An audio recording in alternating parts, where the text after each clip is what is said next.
Le commerce extérieur chinois a poursuivi sa dégradation en août avec un recul de ses exportations plus modéré que prévu et un net reflux des importations. Nouveau signe du ralentissement de la deuxième économie mondiale. La dévaluation soudaine du yuan de 5% n'a pas encore eu d'effet visible. Les exportations ont chuté de 5,5% en août, un recul un peu moins marqué qu'en juillet. Les importations ont chuté de 13,8% par rapport à août 2014, une baisse supérieure à 20% pour celles en provenance de l'Union européenne, de plus de 14% pour les biens japonais et de près de 6% pour celles en provenance des États-Unis. L'appréciation de la monnaie ces 12 derniers mois met vraiment la pression sur les exportations. Même si vous ajustez la monnaie, il faut attendre environ 2 trimestres pour qu'il y ait un effet sur le commerce extérieur. Donc les exportations vont continuer à montrer une certaine faiblesse.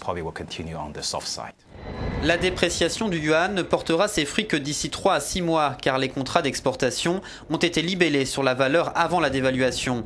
Les exportations constituent un moteur traditionnel de la croissance chinoise. Certains analystes attribuent ce recul aux explosions survenues en août dans le port industriel de Tianjin et aux arrêts de production imposés à des milliers d'entreprises pour assainir l'ère de la capitale en vue des commémorations de la Seconde Guerre mondiale, le 3 septembre dernier.